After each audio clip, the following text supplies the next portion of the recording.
Greetings in the wonderful name of our Lord and Savior Jesus Christ. It's always a pleasure to have you today in the church and also in the program His Word, where we read the Word of God. Greeting you today is Thembinkosi Dube.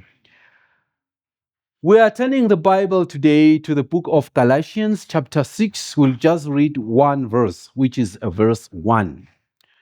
I've titled the message, The Right Attitude in Dealing with Fallen Believers.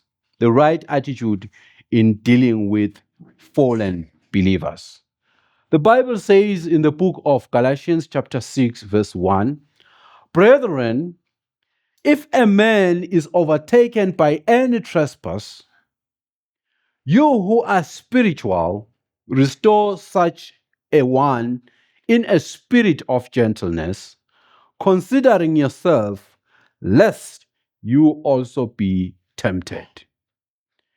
If you read from the Amplified, it says, Brethren, if any person is overtaken in misconduct or sin of any sort, you who are spiritual, which is, who are responsive to and controlled by the Spirit, should set him right and restore and reinstate him without any sense of superiority and with all gentleness, keeping an attentive eye on yourself, lest you should be tempted also. Father, in the name of the Lord Jesus Christ, we thank you for your word today.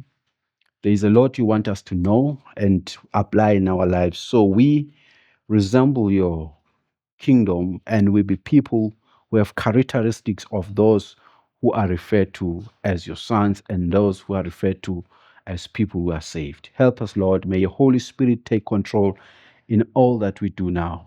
In Jesus' name, amen. The book of Galatians, written by Paul, is writing to the different churches in Galatia.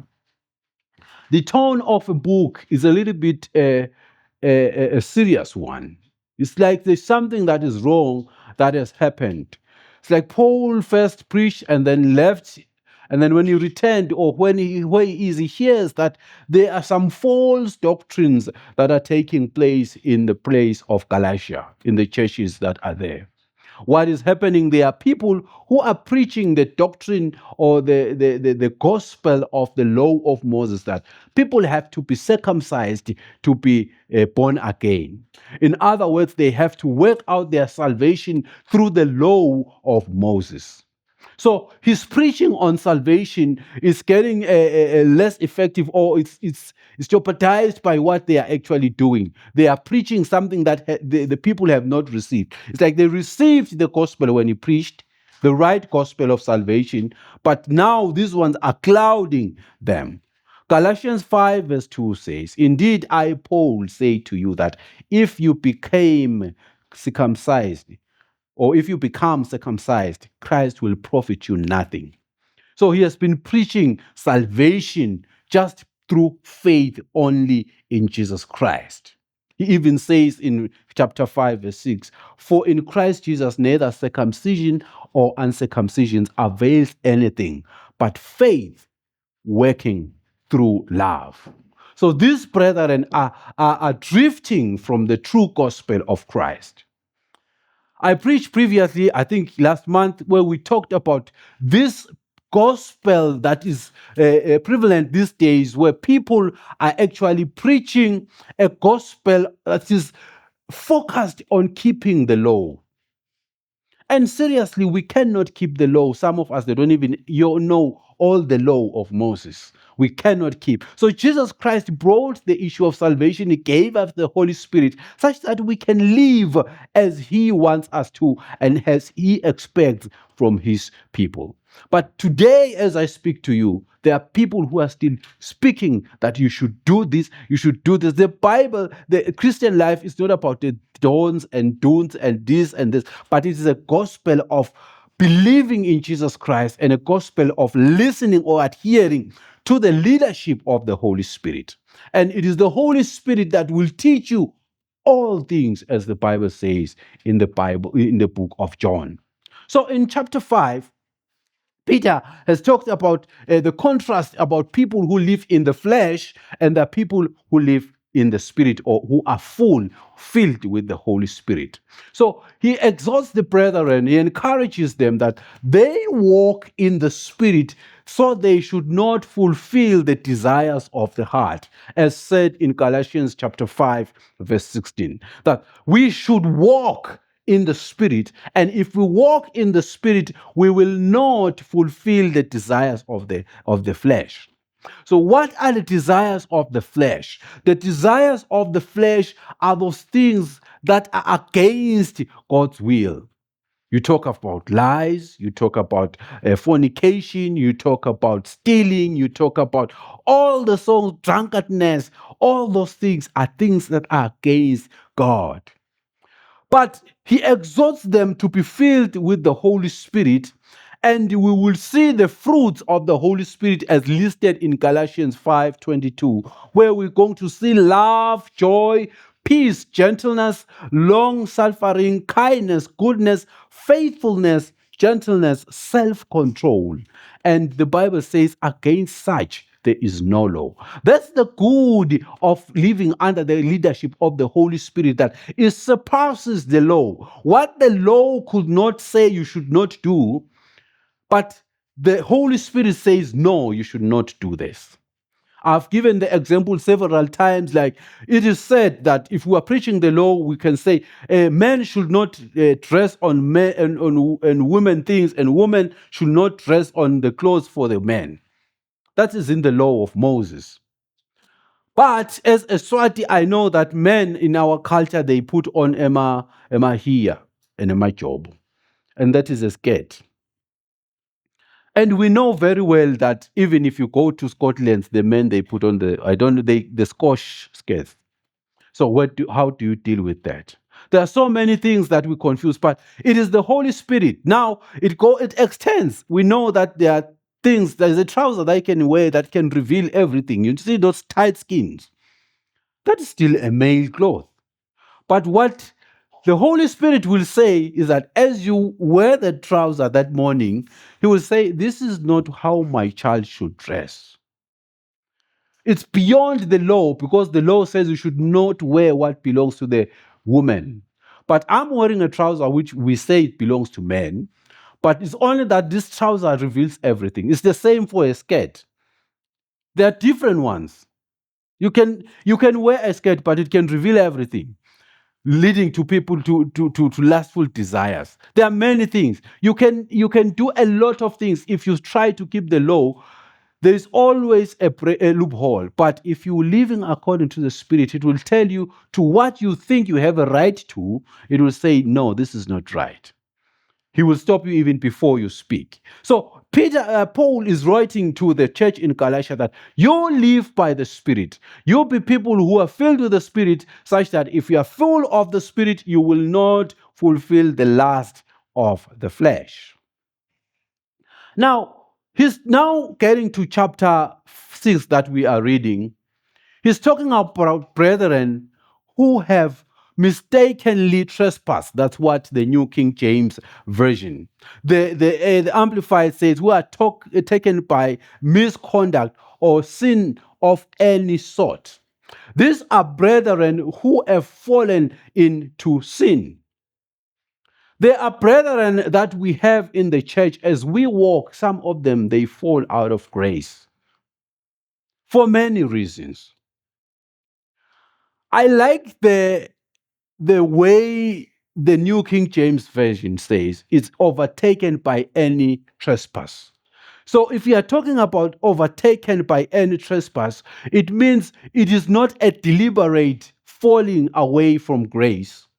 It is not something that has been premeditated, that I am going to do such a sin and live in it. So this brethren has just fallen out of grace, and now it's like it's a mistake. How I've fallen out of grace. Sometimes it can be something that the person is not even aware that what he's doing is not according to the Spirit or according to those children of God should know. So the good thing about this is that Paul's writing is something that aligns to the word of God. He does not say you should talk to that one who has deliberately left the faith, but this one is a brethren who has just misconducted himself, somebody who has lived out of faith. So you should just approach this brethren and help him. Remember, the Bible says in Hebrews chapter 10, verse 26, for if we sin willfully after we have received knowledge of the truth, there no longer remains a sacrifice for sin. There is therefore a difference on how one sins. It's a difference of how you sin. If you sin intentionally and you premeditated sin, it's a different case. But if you just fall out of grace, that's what we are referring to here. Now, as we do things, we fall out of grace. You may be led by the circumstance that you are in. You are not even aware that maybe it's sickness. As you walk, you drift from the faith. You drift as they recommend the medication. You drift unaware. That's the brethren we are talking about here. You drift out of grace. You unaware. You fall out of grace.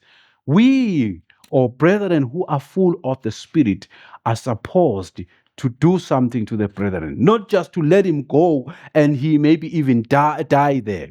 So he's speaking about the people who are filled with the Holy Spirit. If you are talking in the context of Galatians, that there are people that I'm expecting to be filled in the Spirit, and those who fall out of grace, you who are full of the Spirit, people who are full of love, people who are full of joy, people who are full of peace, people who are gentle. And these are people who are self-controlled. He is telling them to deal with this believer. Why they should be filled of the Spirit? It is because they are going to deal with this believer through love. So the characteristics of a person who is filled by the Spirit is revealed by love. This person, even if he's addressing the problem this brethren has, he or she will do it out of love. He won't do it because he wants to backbite the person or he wants to scandalize his name. But the process or the reason is that the person be filled, will be drawn back to the walk with Christ.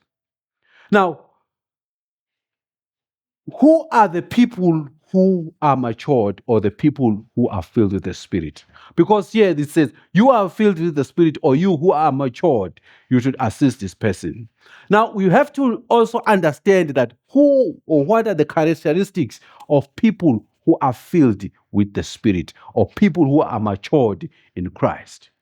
I've picked a few characteristics. One of them is that these people are not tossed to and from in their Christian walk. Ephesians 4 verse 14 to 15 says that we should no longer be children tossed to and fro and carried about with every wind of doctrine by trickery of men in the cunning craftiness of deceitful plotting, but speaking the truth in love may grow up in all things into him who are in Christ. What I'm just speaking here is that these are people who are not tossed to and from in issues of doctrines. There are many doctrines that exist today. There are many false doctrines that are there. Some of them can make you even move out of the faith. And some have been presented in the church and we have embraced them. I'll give you an example of one of them. One of the false teachings that we have, it's a doctrine that has dominated the church today, is that of calling your pastor a spiritual father.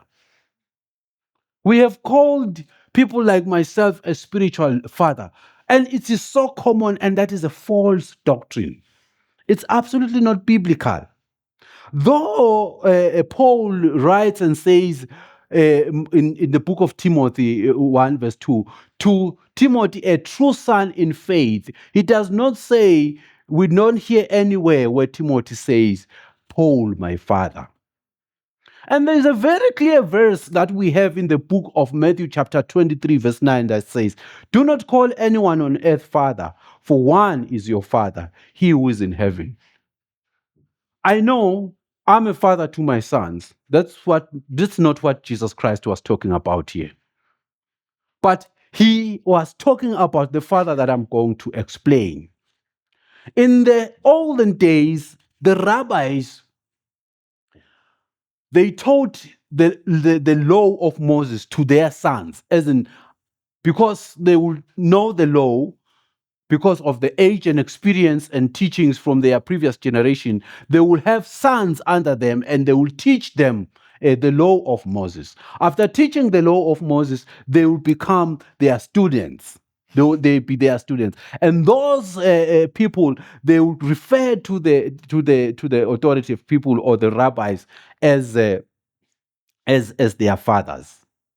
So they were so revered, these people, they were gathered, regarded as giving spiritual life and identity to their disciples.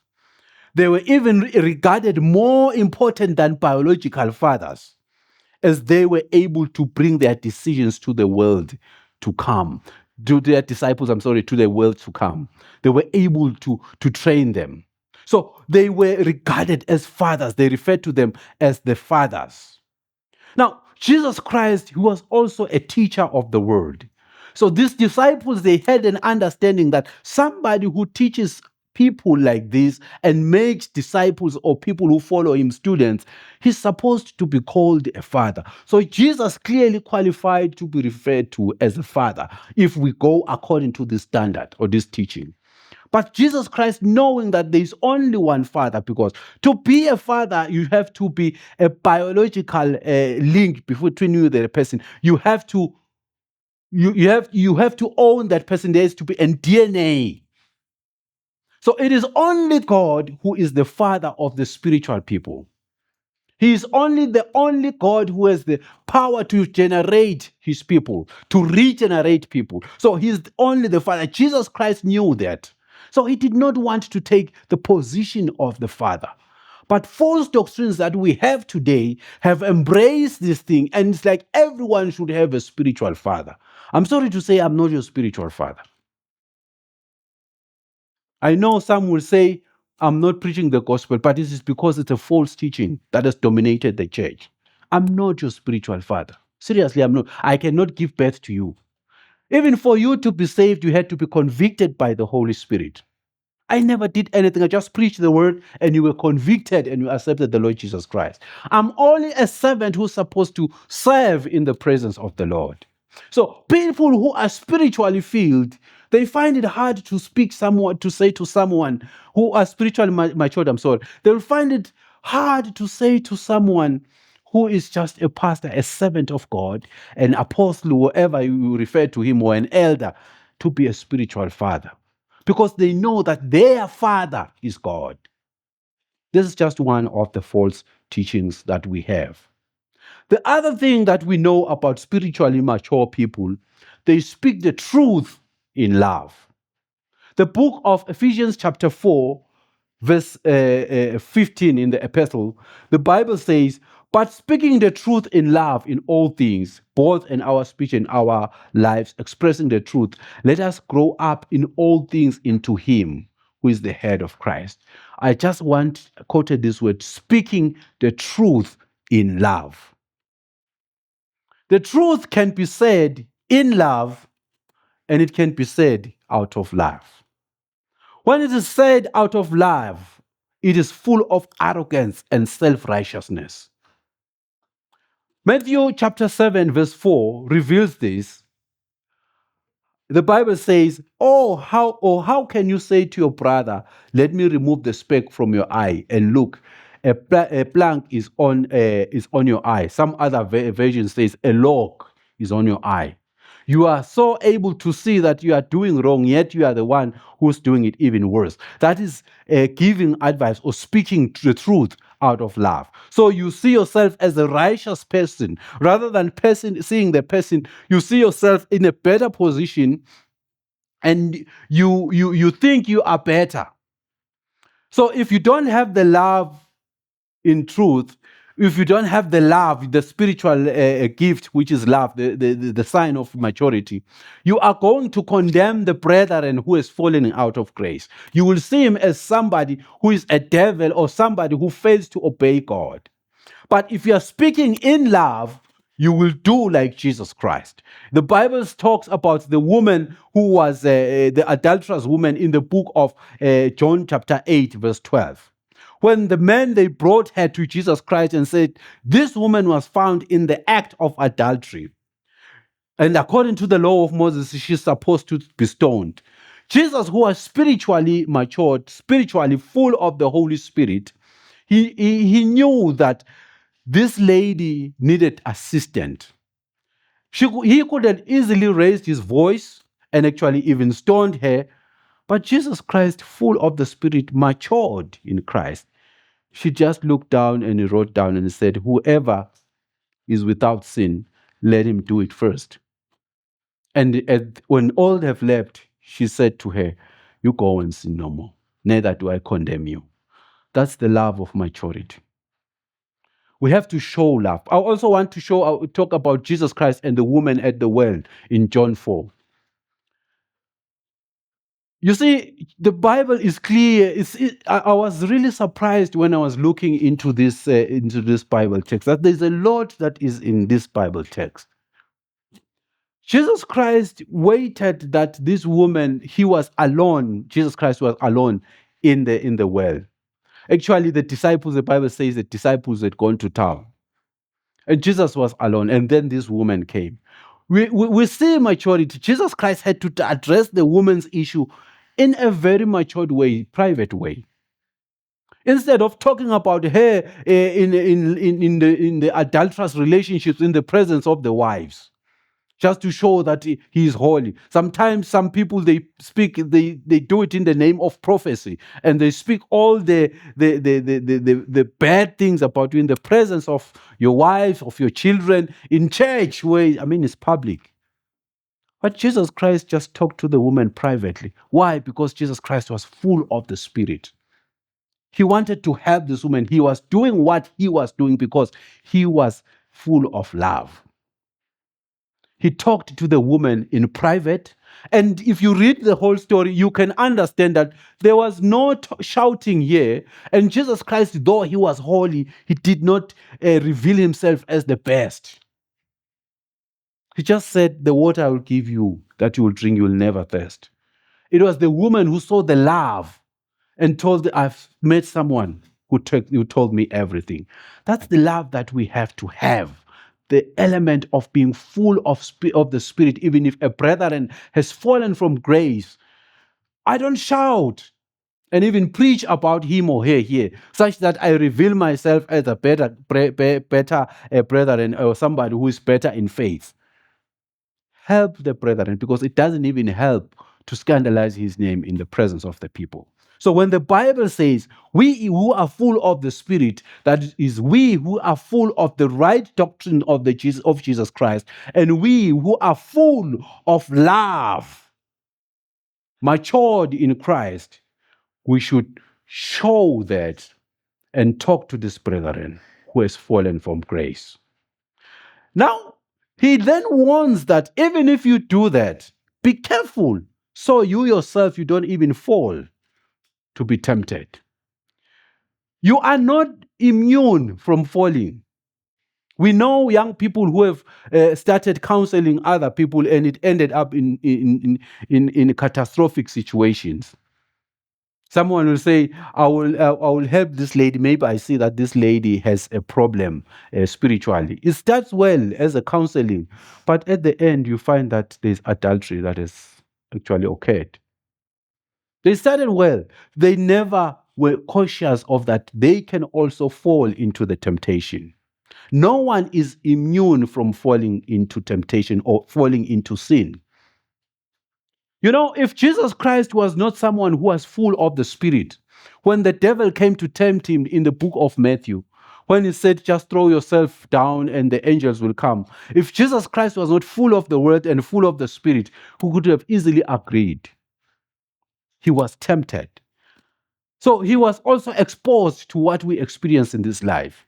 but because he was matured in Christ, matured because he was Christ, he was in the Spirit, he was able to resist that. So, as full in the Spirit, you are also prone to temptations, but it is only filling of the Holy Spirit that will help you. But I just want to read this word, 1 Corinthians chapter 10, verse 12. The Bible says, therefore, let the one who thinks he stands firm, in brackets it says, immune to temptations, being confident and self-righteous, take care that he does not fall into sin and condemnation. In other words, everybody can fall into sin. So as I advise that brother, as I advise that woman, as I advise the child who has fallen from grace, I should also be careful that I don't fall into that problem. So as brethren, we have to watch and pray such that we can be able not to fall into temptations. Remember, the Bible says in the Lord's Prayer, lead us not into temptation. It's in the Lord's Prayer, so it is in prayer. Also, the Bible in the book of Matthew chapter 26, verse 41 says, watch and pray so you will not fall into temptation. Watch and pray so you do not fall into temptation. In other words, if you don't watch and if you don't pray, you might fall into temptation. So we need to be wise as you counsel or assist your brother or your sister who has fallen from grace. Be somebody who's prayerful, lest you fall also into temptation. So as we conclude today's sermons, God today is calling us to take care of those who fall out of grace.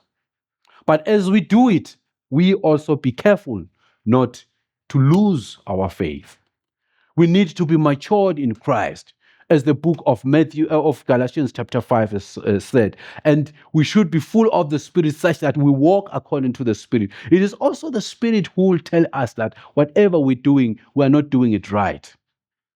The Holy Spirit can actually even guide you as you assist that brethren. You need to be full and sensitive of the direction of the Holy Spirit. That no, what you're doing is not right. This is not the right time to talk about this. And you cannot talk this here. The element of maturity.